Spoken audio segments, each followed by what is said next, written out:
Welcome everybody to another hashtag Real Talk podcast. This is where we bring you inspiring, motivating and empowering content to take your life to the next level. Obviously, our key thing on these podcasts is to bring you real issues and real solutions for real people. And today we're going to be talking about property investment. That's obviously, you know, once a week on a Monday with Gary and then with David Muir on a Wednesday, we actually bring you content around money matters, financial matters. But I also wanted to bring you today an interview with someone that I've met, a good friend of mine, she's now classified as a good friend. Is that okay? Indeed. Okay, and Mrs. Gail Muir. Did I say that right? Muirhead. Muirhead. Yeah. Okay. All right. The reason I wanted to bring you this video is because a lot of people still get scared about properties, and obviously we're trying to get rid of the myth around property investment, and that you don't have to be this super intelligent, this super wealthy, you know, this super connected person to get into property investment. It's for everybody if you're prepared to take that leap of faith. But we want to be able to increase your faith by bringing you these videos and also obviously these podcasts. So Gail's got a great story about her journey. So started off, and we're going to find out how she started off, why she started, but also she's an OT. So, you know, this is someone who had a normal career like a lot of you. But what I really loved about her is that this was a woman. We don't see a lot of women in property investing. If you go to a lot of the courses, still a lot of men. Okay, so we wanted to bring more women into the game, and I find that women, once they're in, they tend to take over. Okay, so welcome, Gail. Thank you. Thank you once again. And we're in her beautiful home. I've got to say, I am. Is it the Green Eye Monster? There's a little bit about that. I decided I'm moving in. She doesn't know that, you know. So the person that are living here now, they're moving out, and I'm moving in. I'm taking over the whole top floor. Is that all right? Yes, that's fine. Okay, so we're going to talk about property investing, but first, tell us a little bit about what you do, because you're not a full-time property investor. So what do you do in your day job? Tell everyone about your day job. So I have a full-time job as an occupational therapist working for the council. So we work with people with disabilities. Okay. And that takes up most of my time. So any of my property investing is kind of weekends, evenings. So you work 9 to 5? Yes. And you were able to still build that in the evenings? Yeah. How many properties do you have at the moment? 4 at the moment. Okay. Yeah. Q actually has a portfolio. Small portfolio. A small Tiny portfolio. That's it. Yeah. We'll go into those because I know they're all over the country. Yes. In some unusual spots, and you can tell us about one of the spots that you told me about earlier. Okay, so you're an OT. Okay.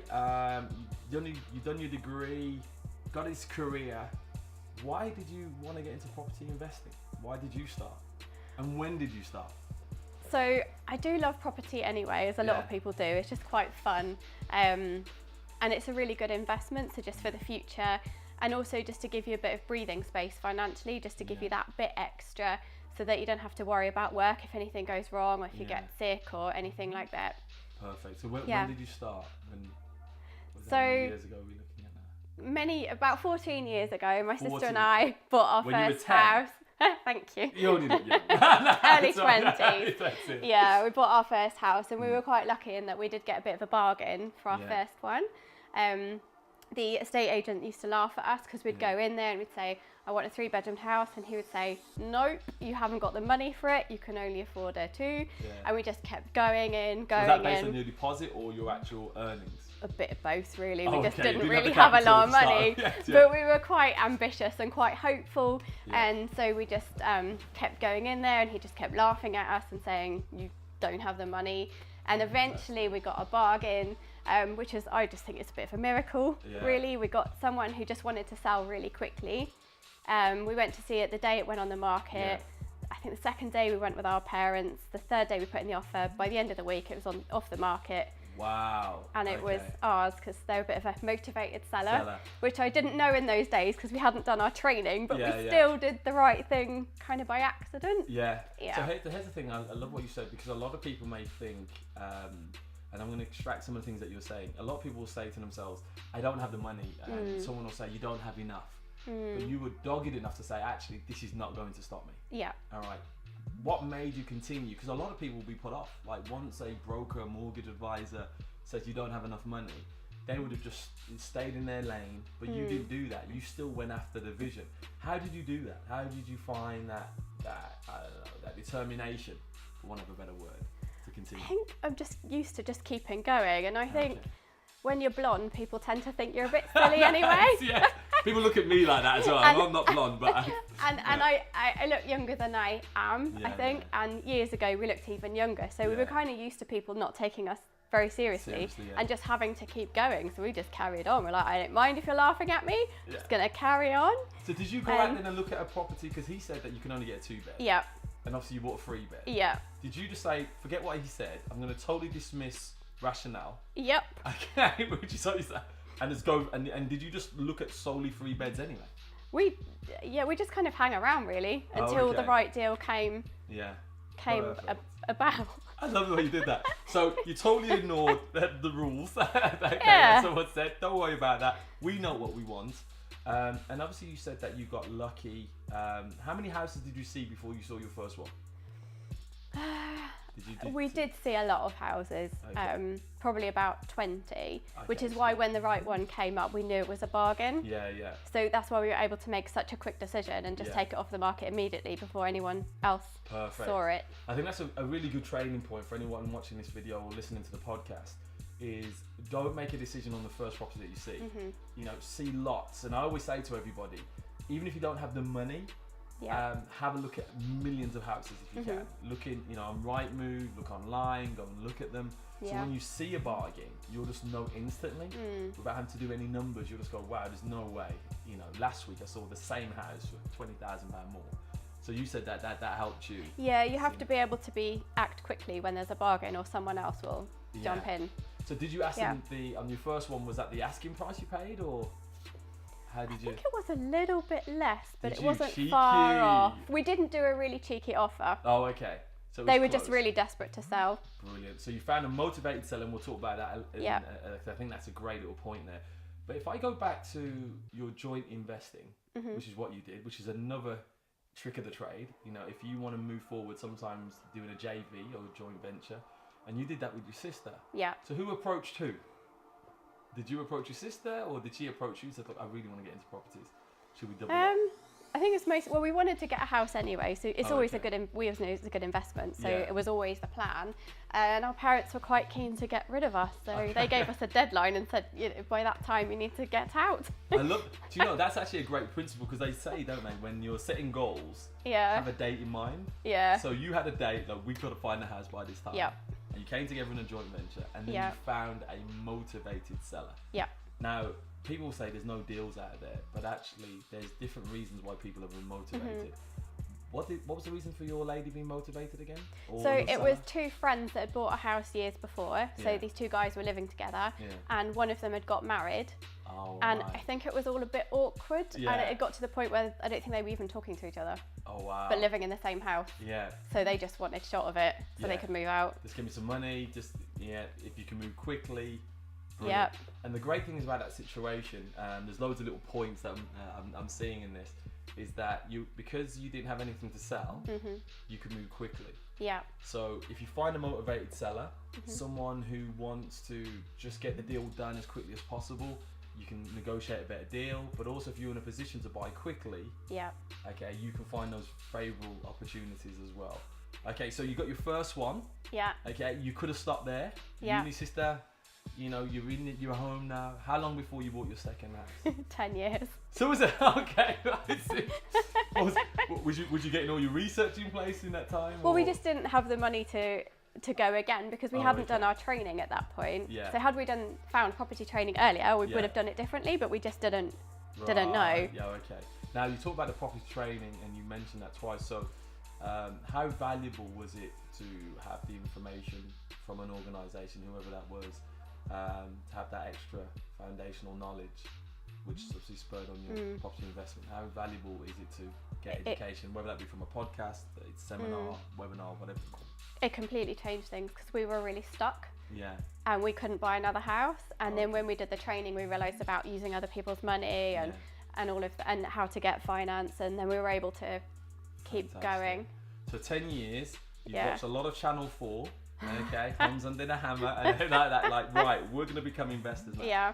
Was the catalyst then, because you mentioned earlier why you started, and it was about having extra income and another stream of revenue. was it at that time, was you worrying about work or something like that? Because you tend to be in quite a secure role. What triggered that whole thought of having additional revenue? Or was it that you just wanted more money but you knew there was no promotions? What was the driving force behind that? I think partly because I don't want to retire when I'm 70 or whatever the age is now. I thought, nah, I want to go and have a life a bit earlier. Yeah. See, I'm not waiting till I'm 70. No, I am absolutely not. Yeah, fantastic. So it's quite a long-term future that we're thinking of. And I like what you're saying there, because I think anyone who's listening to your story probably thinks the same. And I think we should be, we're bringing out some videos just about retirement. And you got to be saying stuff, who's going to fund that? And can you survive on, I think it was like £125 a week is the government pension scheme. You think, who can survive on that? Yeah. £400 a month. So you had this big why. You're like, I want to retire. I want to retire early, but I want to retire with a lifestyle. I want extra revenue. And then you learned how to use other people's money. Yep. Whose money was you using then?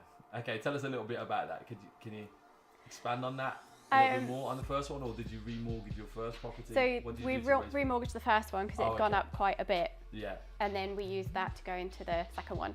Okay, so where did you buy your second? Because you're based in Reading. Yep. I should say. Where was your second property? 5 minutes away from the first one. Did you? Do you get lucky again? Motivated yes. seller? Yeah, I think we did get lucky again. It's in the stars. Okay, right, okay. So tell us about that deal. Tell us about your second deal. So that one, I think it helped that it was just before they changed the stamp duty bandings. Yeah. And we got it just below. So I think what happens is, as it goes up with the bandings, it can't go up just beyond it, if that makes sense. Yeah, 100%. So it kind of stays just below that banding until it almost makes a massive jump. Yeah. So because it can put a lot of people off having to pay the stamp duty. So you had someone who probably had a property that was worth more, but they didn't want it because of the banding. So you have to kind of get it below that banding. So we got it. I think that's what helped. Is this the second one? Yeah. I love this house, by the way. Yeah. I wish I could show you this house. If you just trust me, this is a beautiful house. It's a miracle house. It's a miracle house. Okay. Yeah. It's gonna be my miracle home suite. So you had the second one now. Yeah. Now you got you decided to take the first one. Yeah. Was you nervous about then letting out a property and becoming a landlord? Like, how did you get over? Because I know a lot of people are like, oh my gosh, bad tenants and tenants who don't pay. And just on that, if you're watching this video, one of the podcasts that we do with I forgot his name now, he'll hate me for that, Dave Muir. Okay, Dave, apologies. We talk about actually dealing with bad tenants, and actually there's not that many. So what about yourself then? Was you fearful about becoming a landlord and renting out properties? I was nervous about not doing it right because I want to stay in the law and do everything correctly, and we didn't want to use an estate agent, so I was quite keen to just learn that we did the first one yourself? Yeah, well, we put our friend in it. Oh, okay. Yep. You could trust him. So absolutely. Yeah. So we kind of did it around him so that it worked for him. Oh, fantastic. Yeah. Now, even though it was a friend, did you still have a contract? Yes. Oh, okay. Yeah, we did everything properly. We did the EPC certificate, all of everything, all of that. I'm only joking. No, we did. You know, just because it's your friend in there doesn't mean that you don't do everything properly. You know, we still do the tax. We still, you know. Do everything. So how long has he been in that property now? 4 years. 4 years. So this is the great thing when people worry about tenants and voids and things like that. That you've had a tenant, a very happy tenant, it seems like, for 4 years. Here's a question, if you don't mind me asking now. Have you changed the rent at all in the last 4 years? Nope. You kept it. So has it been that, because you could have. Yep. Has it been that because he's so stable, you have no voids? If someone leaves, you can have like a month, 2 months of voids. Does that work better for you, or are you just happy with the cash flow that you're getting? I'm just happy with it, and also it's about being a blessing to that other person. And when we bought our first house, we did pray around it that it would be like a house that is a blessing to others. And even when we moved out, we wanted it to be a blessing. So yes, it's about making an income, but it's also about being a blessing to that other person and charging them something that's reasonable. And giving them a really good place to live. Fantastic. And you know, Gail mentioned a really good point, and we talk about it a lot about properties. Is we never charge the optimum you can get for an area. The reason being, if you remain competitive and give them a lovely home, you'll have tenants that stay for a long time. You know, if you're always pushing the boundaries for the extra £20, £50, and things like that, that's when, you know, one, people's expectations are a lot higher, so be mindful of that. okay, but also people tend to have a look around more. They're like, oh, this is quite expensive. So if you can competitively price your property, you'll have less for it. So I tell you what, you're like a fountain of knowledge here. You don't even realise it. She's got all these great tips. Okay, so you've got the second property now. Yes. Did you catch the bug? Yes. Okay, so tell us about the first. Is this the one in Wales? Yeah. Okay, tell us about. I love the one in Wales.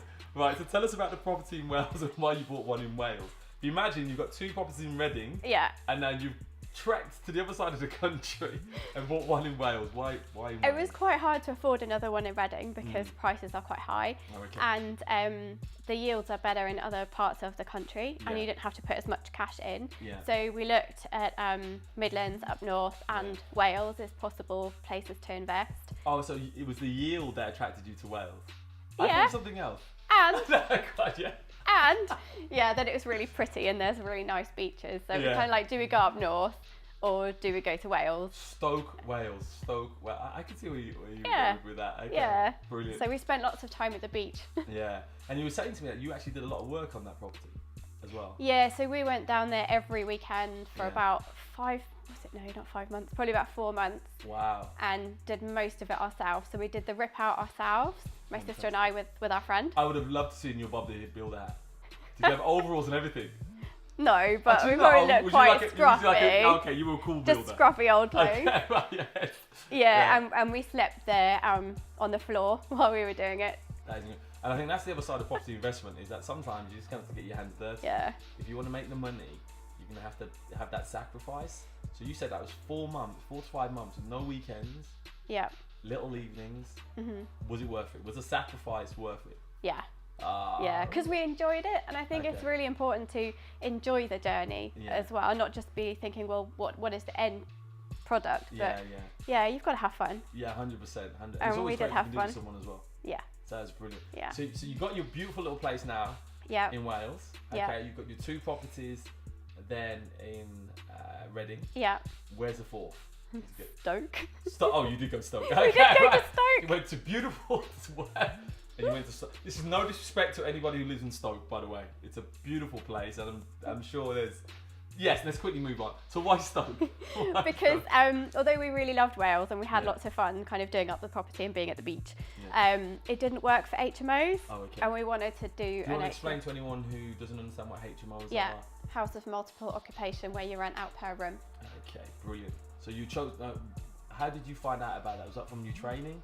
You went from single dwelling properties to HMOs, or what drove that? Yeah, and also you get a higher income from doing that. So we wanted to do a normal buy-to-let as well, which is why we went to Wales, because the one with our friend wasn't quite we just wanted to learn. So the one in Wales has got an estate agent, and it's sort of more normal. And then we wanted to go the HMO route. And what kind of problems did you come across doing that? And also, what have you had any problems by having a portfolio that's not on your doorstep, like in Stoke? Like Stoke from here is probably like 3 hours away. So a lot of people may be thinking, wow, I can't afford where I live because they may be based down south, but we do a lot of investments in Huddersfield now, but yours is 3 hours away in Stoke. Has that come with any problems? What would be your advice to anyone listening to this? It does have its challenges, and you have to be prepared to work really hard. Yeah. I think. Excellent. And also to work on your mindset as well as your property knowledge. Brilliant. You have to explain that more. I like that. Or just because it can be quite tough and it's hard work, so you do really need to work on your own personal development so that you can cope with it and not be stressed. Yeah. What's been the downside then? So it's all been great so far, but what's been the downside then of your property journey? Having to rely on other people to do stuff. And letting you down. I quite like doing things for myself. Are you control? Yeah. Yeah, I like control. Yeah, it's like do-it-yourself-itis. I have that. Yeah, I like that, do-it-yourself-itis. Yeah, which they do say on your training, don't have that. Yeah. Don't have do-it-yourself-itis. Outsource it. But I just like doing things for myself. Yeah. So yeah. Is the property in Stoke then, was that with an agent or? It is with an agent, yeah. Okay, excellent. If you don't mind me asking, what type of yields are you getting? Do you know what yield you're getting now? We mostly work on cash flow rather than yields, because I'm more concerned about that. Yeah, so here's the thing. So everyone has you'll see a video that's going to come from David, and we'll talk about, I tend to look at more return on investment rather than yield. To to be honest, a lot of people talk about yields and 8% yields and things like that. What Yeah. does that really mean? Yeah. I want to know, if I put in 20,000, what's my return? If I can get 2% or 1% in the bank, you know, I want to be looking at double figures on return on investment. A lot of people, which is very specific, going to Gail saying, is that actually I want to talk about money. How much money is that property giving me per month? Yeah. Okay. Do you want to talk about how much you're making on one of those properties? Or on that property, the HMO? So people So can get an example. it's around about £500 cash flow a month. So you imagine, and that's brilliant, because I always say to people talk about, you get into properties, get rich. You don't. And the statistics are, most people, landlords, tend to only have one or two. They tend to be accidental landlords and things like that. But if you imagine you had 3 HMOs, all giving you £500, in the main, that's a good life. You could have your mortgage paid, your car payment and things like that. So yes, you can't go to the Bahamas every month and things like that, but your main finances, and that's the type of financial freedom I believe people should be aiming for, is to have a portfolio that gives you maybe £1,500 to £2,000 a month, that allows you not to have to work if you don't want to. For me, that's financial freedom. So what's your vision then? So you've got 4 properties, obviously one that you live in. Yeah. Is it to further increase your property portfolio? You've got HMOs. Are you looking for more HMOs, for more cash flow, or what's your vision? We'll probably get a couple more HMOs in the Stoke area, I would think. I love that. Yeah. I know, but it works. Huddersfield, come to us It in works. Huddersfield. Yeah, Maybe I will. Yeah, that's it. I might do. You might just do that. I'm just learning all about the country by investing all over the place. Yeah. Excellent. So, you know, obviously a lot of people are concerned about when to invest, you know, especially as we're recording this, we have the whole looming thing of Brexit and economic crashes and things like that. What would be your answer for anyone worrying about when to start investing, especially in the climate that we're in right now? Like, as long as you get cash flow from it, then it doesn't really matter if your property goes up and down in value, because if you don't need to sell it, doesn't matter. It's not really an issue, is 100%. it? And that's the one thing, if you look at these studies, is that rents have never gone down. Yeah. They've only ever gone up. So it doesn't matter what's happening in the economy, rents remain stable throughout. So if it's cash flowing today on your mortgage, cash flow tomorrow. Now, there is one thing I would say to anyone who's buying properties now, is that a lot of people are looking at 25% down. If you can work around more, instead of having like 75% loan to value, work between 70 to 65. The only reason being, if there is a crash and you have a property that you need to remortgage, you'll always have better offerings out there. If you keep it tight, and I know some of you are getting 20% loan to values, 8%, it makes it harder for you to remortgage when there's less projects around. So that's just a little tip. I was talking to my broker the other day and just talking about our portfolio. Okay, so final question, and you've been fantastic once again. Okay, so thank you so much for this. For any ladies now, because obviously I really want to see more and more females really come into, you know, moving away from being consumers to investors. What advice would you give to any ladies out there who want to become property investors and do what you've done and become you? What did you become you? I think just get going, make a start. Sometimes you don't know the end of your journey, but it's just keep taking each step and just trust that you'll figure out the next step. Love that. Okay. Yeah. I thought that what you were saying is that 10 years ago when you bought the first one in Reading, you didn't know what was going to transpire. No. You know, but look where you are now. So actually take the first step. What was the one key learning then that you take from your property investing, in having 4 properties? Is there one key thing that you'd say, of all the things I've learned, and all that I've witnessed, and all my knowledge now, there's one key thing, and if you remember that will really help you, apart from taking the first step? Yeah. Is there anything else? I think just don't. I trying to get as much out of Gail as we can. Yeah. Just don't be afraid of doing it. Really. Yeah. It's not as scary as you think. It's not. Once you do it, it's fine. Brilliant. Well, thank you so much. It's a pleasure. Okay. So I'm hoping you will get. There's so many nuggets in this. Motivated sellers. Your ratios of how many properties you should see before making a purchase. Knowing what is a good deal, what is a bad deal. Joint ventures. There's so many things Gail's talked about. She probably didn't even realise she was going to talk about these things. But so many little nuggets. So please watch this video again. And the key thing that she said, take action. Okay, don't be scared. Investing is not a scary thing. It's once you take action, you'll realise, actually, I could have done this sooner. That's the thing that you're going to remember.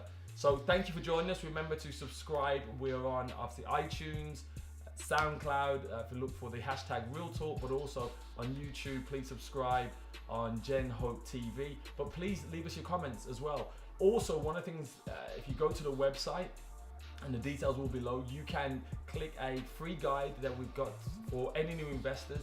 The guides for anyone wanting to invest, a free ebook that you can download so you can get your property journey started. So God bless you. Thanks for joining us, and we'll see you soon for another hashtag Real Talk podcast.